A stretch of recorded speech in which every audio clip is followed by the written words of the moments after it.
Imagine this scenario for a moment. You're thousands of feet up, cruising altitude, maybe looking out the window of a modern jetliner. Everything seems perfectly normal. Then, out of the blue, warnings start flashing.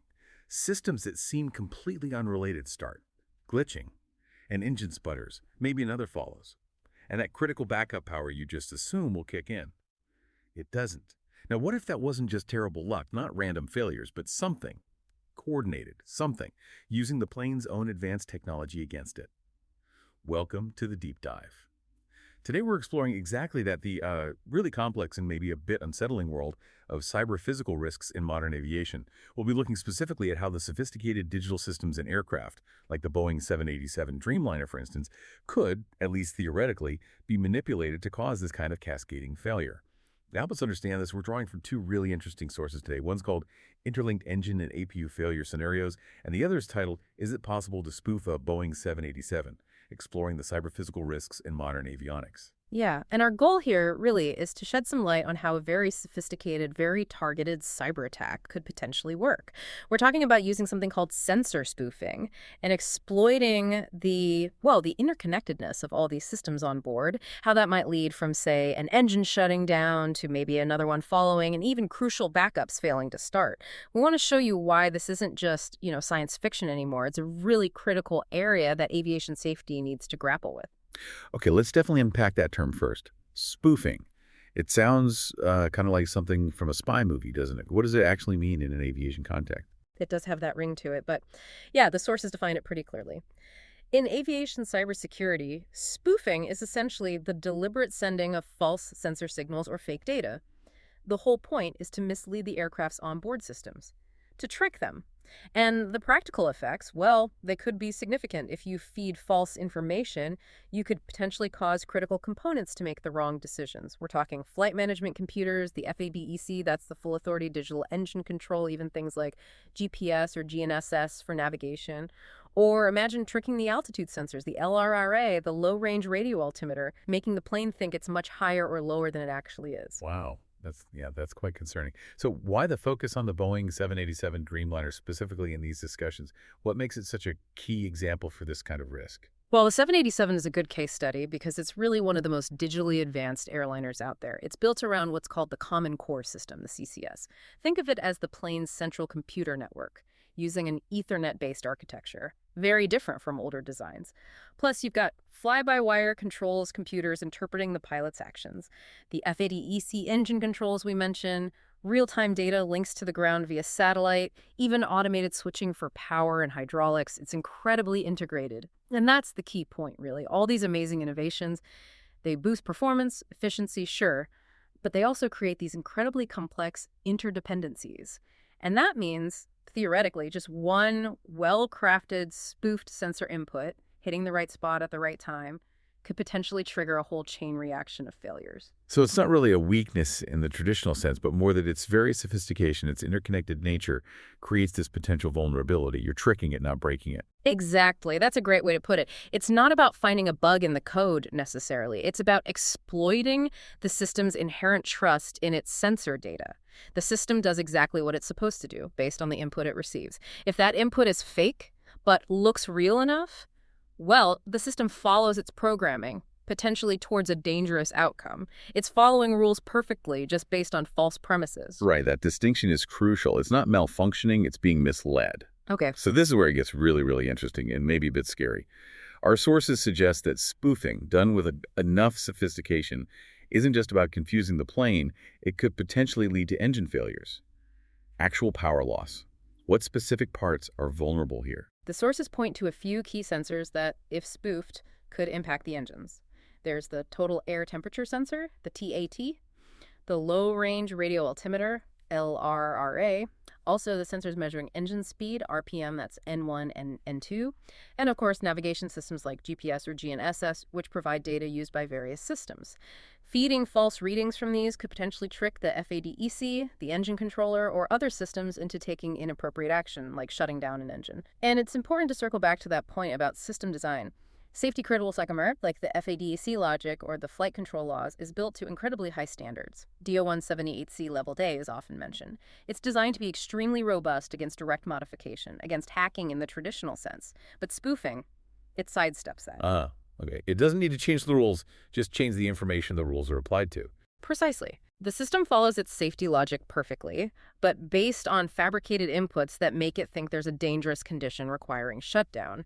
And what's really fascinating, and frankly quite concerning in these sources, is the exploration of how one engine failure might not be the end of the story, how it could cascade into a second engine failure. They lay out several potential scenarios for how this could happen, creating that double engine out situation, even if the root causes seem separate at first glance. Okay, so losing one engine is bad enough, obviously, but losing both, that's a whole different level. You'd normally assume the other engine keeps going. How could one failure precipitate another? What are these interlinked scenarios? Well, one possibility the sources raise is a shared fault in the FADEC logic or software. If both engines use the exact same FADEC software, which is common, then a vulnerability or a specific reaction to certain spoofed data, maybe false RPM or temperature readings, that triggers a shutdown in one engine. Well, if the same false data is fed to the other engine's FADEC, it could react the same way. Right, a common mode failure triggered by the spoofed data affecting identical software. Makes sense. What else? Another critical area is electrical or power bus failure. Modern aircraft have complex electrical systems. If one engine fails, its generator goes offline. The system is designed to automatically reconfigure the electrical buses, reroute power. But what if that bus switching logic fails? Maybe due to the initial failure, or maybe it's also targeted. If that happens, the FADEC controlling the other, still functioning engine might lose power. And without power, it shuts the engine down. So a failure in the power management system itself could take out the second engine. Wow. Then there's something perhaps more fundamental, a fuel contamination or supply issue. If both engines are drawing fuel from a common source, like a shared tank or line, and that fuel becomes contaminated, or maybe the fuel flow is somehow deliberately disrupted further upstream, then yeah, one engine failure could easily be followed by the other as it ingests the same bad fuel or loses supply. Okay, that feels a bit more like a traditional failure mode, but still potentially linkable or exploitable in a sophisticated attack. What about things specific to the 787's architecture? You mentioned the CCS. Right, the Common Core System malfunction. Because the CCS is so central on the 787, acting like the brain, a fault within the CCS itself, or perhaps malicious code introduced into it, could theoretically issue incorrect shutdown commands to both engines. This could be especially plausible if the CCS logic is designed to interpret certain, perhaps spoofed, sensor readings as indicating a catastrophic situation that necessitates shutting everything down as a fail-safe measure. A fail-safe triggered by false information. A fail-safe action based on a lie, essentially. Exactly. And finally, tying it directly back to spoofing. Simultaneous spoofed sensor inputs affecting both engines. Instead of just targeting one, an attacker could potentially feed coordinated false data, say fake air temperature or incorrect GPS altitude, to both engine control systems concurrently. Each FADC might then independently decide to shut down based on that false data, leading to a near simultaneous dual engine failure, even though they reacted individually. Okay, that paints a pretty grim picture, dual engine failure, possibly triggered by these interconnected, potentially spoofed events. So engines out. The next thought for any pilot, for anyone, is the APU, the auxiliary power unit. That's your crucial backup power source, right? But the sources we're looking at suggest even that isn't a guaranteed save. How could the APU itself fail to start or provide power when it's needed most? Yeah, that's another really critical finding in these analyses. The APU, while designed as a backup, has its own potential failure points in these scenarios. One way is through spoofed inputs or logic that blocks its start sequence. For instance, remember the GPS spoofing. If the aircraft is tricked into thinking it's still on the ground, well, there's often logic, APU inhibit logic, that prevents the APU from automatically starting while airborne under normal circumstances. That logic could be wrongly triggered. Or, more directly, malware within the system or a corrupted CCS could just block the APU start command or prevent the system from allocating the necessary power bus to even try starting it. So the start button might not even work, electrically speaking. Potentially. Which leads to the next point. Electrical bus mismanagement. Even if the start command is sent, the APU needs power to start itself. If those critical power buses, the sources mentioned P100 and P200 specifically, haven't been correctly reconfigured after the main engine generators went offline, then the circuitry needed to actually crank the APU might simply be unpowered. The source notes the APU start logic often connects via the P200 bus, highlighting that connection. Even without touching the P150 APU panel directly, a bus issue could stop it. Okay, so the power grid itself could prevent the backup from starting. What else? There's also incorrect mode sensing. The aircraft uses various pressure, altitude, air data sensors, weight on wheel sensors to know its current state, like in flight or on ground. Oh. If these sensors are spoofed or malfunctioning, the aircraft systems might get confused about what mode they're in. They might think they're in a state where starting the APU isn't allowed or appropriate, even though they're actually in desperate need of it. It thinks it's on the ground when it's flying, or some other invalid state?